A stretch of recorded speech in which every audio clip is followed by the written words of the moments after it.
What is going on, folk? It's NimbleThor here, and welcome back to my mobile gaming quest, where today we are playing the Night Park, which is a brand new strategy game for mobile. It reminds me quite a bit of King of Thieves, by the way, by Zeptolab. You guys might know that game already, both in terms of the overall theme and design of the game, but also because just like in King of Thieves, the Night Park has us both design a map full of traps and obstacles that other players then attempt to get through, and we have to get through other players' defensive map setups.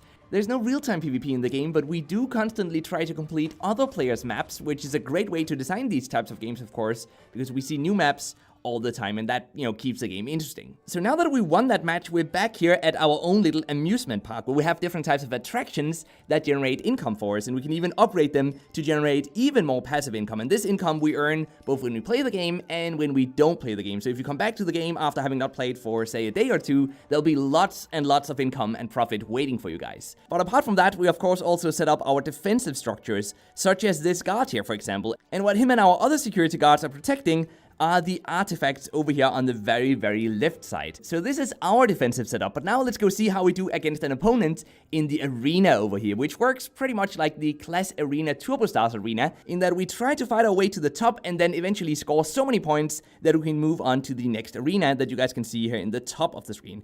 So let's go have a look at the next opponent's defensive setup. So this is what's waiting for us. Look at this. There are quite a few security guards here, and we have to get no less than 3 of our guys to the very other side of the map over here to the artifacts. So this one is really gonna be tricky, and we have to time things correctly. So first of all, I want to start with the little guy here in the top, who has a temporary speed boost as his special ability. We were very close to being caught there, but luckily we can use the speed boost twice. There you go, and we actually stole the first chunk of artifacts. So that's awesome. The artifact power is down to 80 now. So now we have to get our next guy to the other side of the map, and this guy has a special ability that can turn him into a bush. He's gonna stand completely still and hide from all the security guards. So I'm just gonna let him get started here and see how we do. We're doing okay. Yes, actually, I have a feeling that we might have done just the right thing here. Look at that. We got to the other side. That is so awesome. Now we just need to get the last gnome down here to the other side safely as well. Let's hope we can do this, guys. Come on. Wait for that guy to sleep. Oh, wait. No. We're gonna get caught now. We're gonna get caught. We have 100 HP left. 50 HP left. Oh, we did it.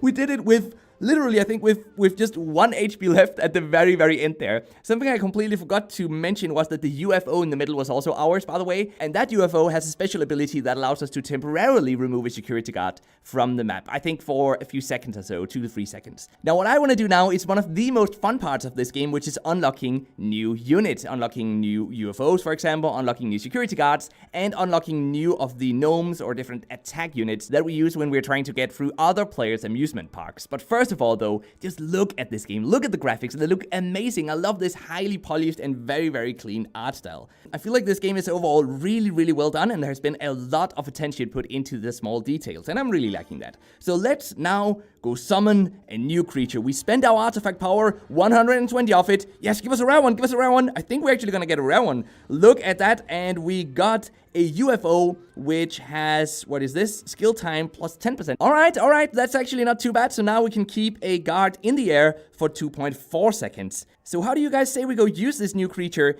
in the next level? Now, we can also upgrade it first. Let's see if we have enough materials for that. We do indeed, so let's upgrade it. And I think that's gonna add 2% extra to the skill ability. Yes, there we go. So now this ability will work for 2.5 seconds.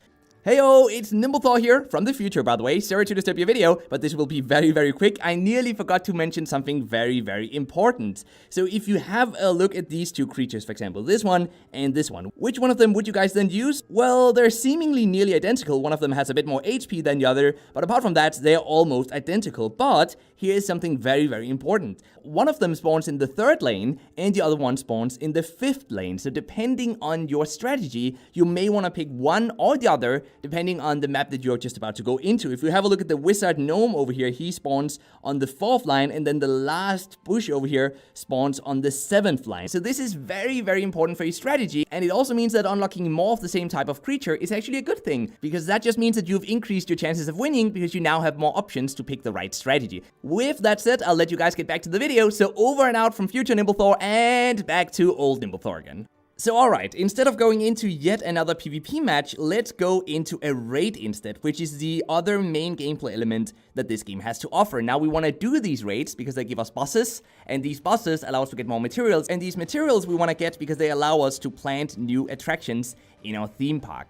Now, as for how this game monetizes, it definitely gives paying users a pay-to-progress fast advantage, because first of all, we can pay to get more materials, so we don't have to do these raid missions, and secondly, we can also pay to get more artifact power, which means we can just keep spawning new creatures over and over and over and over and over again, until we eventually get the really, really good ones. The in-app purchases, they allow us to buy crystals, and they go all the way up to $70, crystals being the premium currency that we need to buy these other types of in-game purchases using the premium currency. Now, we do get a decent amount of crystals for free as well, and I would definitely recommend you guys to spend those on buying a second bus driver, so we can have 2 buses going out at the same time and collect materials for us. And these buses, they work pretty much like loot boxes, by the way. You have to wait for them to return, and that's why it's really, really beneficial to have 2 bus drivers, so you can have 2 buses going out and coming back at the same time. So what do you say? Is the Night Park your type of game? If so, the download links can be found in the description box. But first though, let's talk about the mobile gaming news of the day, which is that Mario Kart Tour by Nintendo,